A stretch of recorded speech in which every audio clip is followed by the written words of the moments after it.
नमस्कार दोस्तों, RO ARO के टेस्ट सीरीज में एक बार फिर से आप सभी का हार्दिक स्वागत है। अब तक हमने इस टेस्ट सीरीज के कुल 41 टेस्ट को कंप्लीट कर लिए हैं। आज हम देखेंगे टेस्ट नंबर 42 को। तो आइए शुरुआत करते हैं।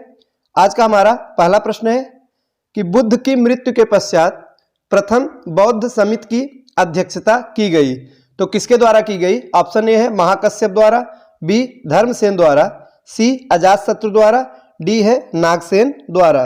सही जवाब होगा महाकश्यप द्वारा, ऑप्शन नंबर ए महाकश्यप द्वारा। दोस्तों, बुद्ध की मृत्यु के पश्चात प्रथम बौद्ध संगीत समिति का जो आयोजन किया गया उसकी अध्यक्षता महाकश्यप द्वारा की गई थी। और प्रथम बौद्ध समिति का आयोजन कब किया गया? तो यह भी याद रखिएगा 483 ईसा पूर्व में। तो दोस्तों 483 ईसा पूर्व में महाकश्यप की अध्यक्षता में बिहार के राजगृह में, तो दोस्तों कहां पर? बिहार के राजगृह में प्रथम बौद्ध समिति का आयोजन किया गया। और उस समय किसके शासनकाल में इस समिति का आयोजन किया गया दोस्तों? तो अजातशत्रु के शासनकाल में। यह भी याद रखिएगा, परीक्षा में पूछा जाता है। तो उस समय कौन शासक थे दोस्तों? अजातशत्रु के शासनकाल में प्रथम बौद्ध समिति का आयोजन 483 ईसा पूर्व में बिहार के राजगृह में हुआ और इसकी अध्यक्षता महाकश्यप द्वारा की गई। दोस्तों कुल 4 बौद्ध समिति का आयोजन किया गया था। तो आइए देखते हैं दूसरे बौद्ध समिति के बारे में। तो जो द्वितीय बौद्ध समिति का आयोजन हुआ था वो 383 ईसा पूर्व में हुआ था, इसे भी याद रखिएगा। तो दूसरी बौद्ध समिति का आयोजन 383 ईसा पूर्व में हुआ था और कालाशोक के शासनकाल में। तो किसके शासनकाल में दोस्तों? कालाशोक के शासनकाल में 383 ईसा पूर्व में द्वितीय बौद्ध समिति का आयोजन हुआ था। और अगर पूछा जाए तृतीय बौद्ध समिति का आयोजन कब हुआ था? तो दोस्तों तृतीय समिति का आयोजन यह 250 ईसा पूर्व में हुआ था। 250 ईसा पूर्व में अशोक के समय में। तो किसके समय में हुआ था? अशोक के समय में इसका आयोजन हुआ था। और कहां पर हुआ था? तो दोस्तों यह पाटलिपुत्र में हुआ था। तृतीय बौद्ध समिति का आयोजन पाटलिपुत्र में हुआ था। और दूसरे का हुआ था दोस्तों वैशाली में। अब आइए देखते हैं चौथी बौद्ध संगीति, यानी कि चौथी जो बौद्ध समिति का आयोजन हुआ था। तो दोस्तों यह कनिष्क के शासनकाल में हुआ था। किसके शासनकाल में हुआ था? कनिष्क के शासनकाल में हुआ था और प्रथम शताब्दी ईस्वी में हुआ था। और यह कश्मीर के कुंडल वन में इसका आयोजन किया गया था। तो कहां पर किया गया था दोस्तों? कुंडल वन में, जो कि कश्मीर में है। तो यहां पर चौथी बौद्ध समिति का आयोजन किया गया था। अगला प्रश्न है, सरकी सुल्तानों के शासनकाल में निम्न स्थानों में से किसे पूर्व का सिराज कहा जाता था? ऑप्शन ए है आगरा, बी दिल्ली, सी है जौनपुर, डी है वाराणसी। तो सही जवाब होगा ऑप्शन नंबर सी जौनपुर। दोस्तों पूर्व का सिराज या सिराजे हिंद किसे कहा जाता था? तो जौनपुर को कहा जाता था।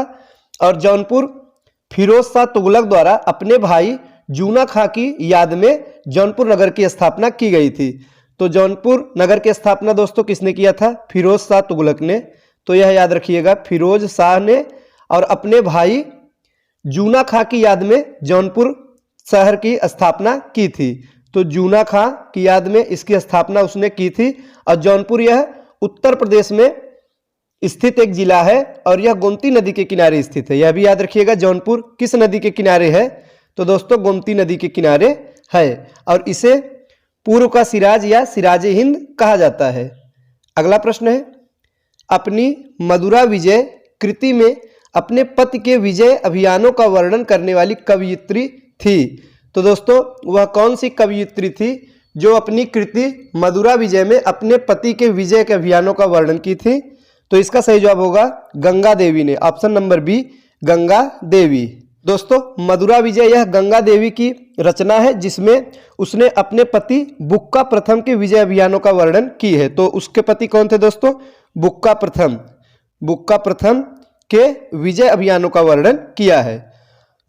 अगला प्रश्न है, निम्नलिखित में से किसने सल्तनत काल में डाक व्यवस्था का विस्तृत विवरण दिया था?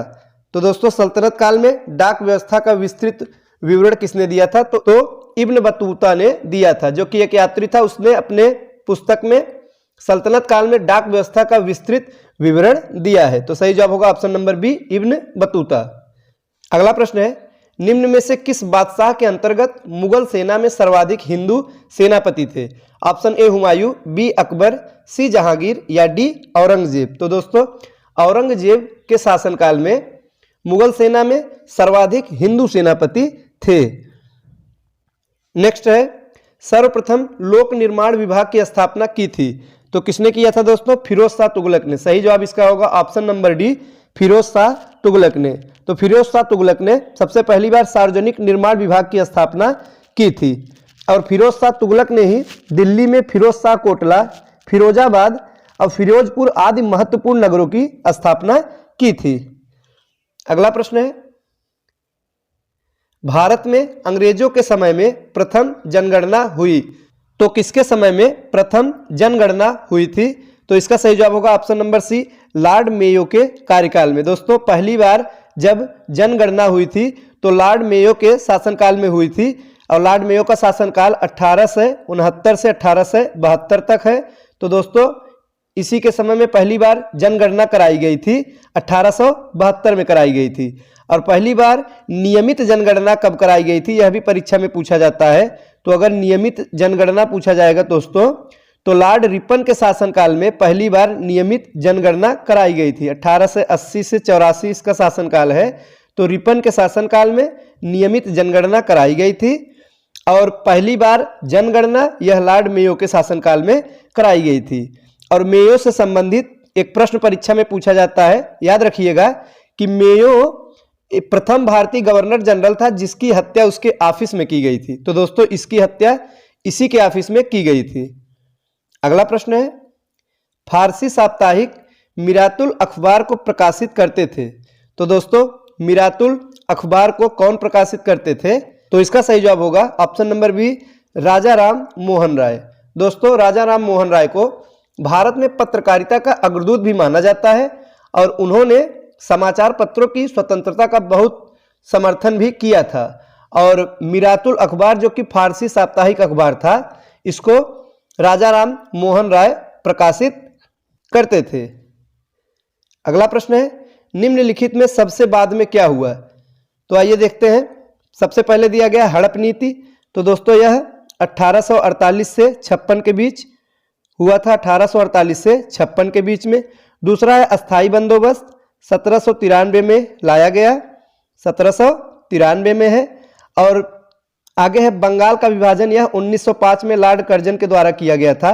बंगाल का विभाजन कब किया गया? 1905 में। फिर है सहायक संधि, यह 1801 में। तो दोस्तों इसमें से पूछा जा रहा है सबसे बाद की घटना कौन सी है? तो बंगाल का विभाजन, यह 1905 में हुआ, यही सबसे बाद की घटना है। अगला है, द्वितीय गोलमेज सम्मेलन में कांग्रेस के एक प्रतिनिधि के रूप में भाग लेने के लिए महात्मा गांधी बंबई से लंदन जिस पानी के जहाज में गए थे उसका नाम क्या था? महत्वपूर्ण प्रश्न है दोस्तों।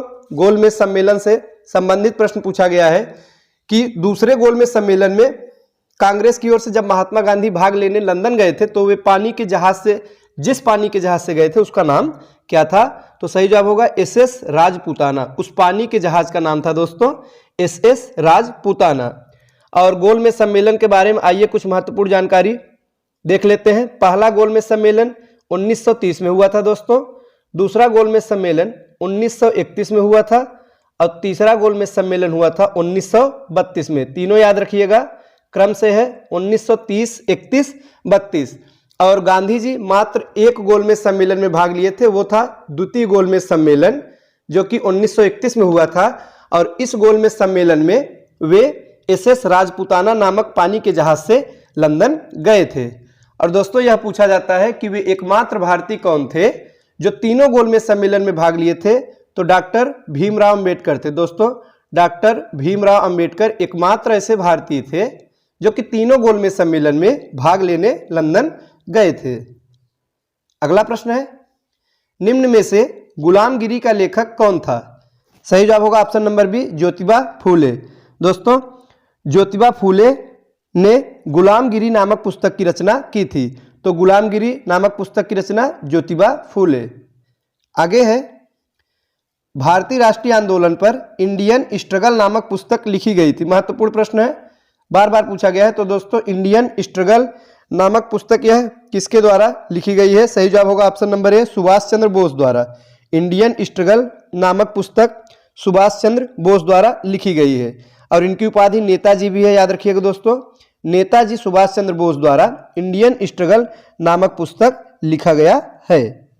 तो दोस्तों ये थे आज के महत्वपूर्ण प्रश्न। वीडियो अच्छा लगा हो तो लाइक करें। मिलते हैं अगले वीडियो में कुछ नए प्रश्नों के साथ। तब तक के लिए नमस्कार।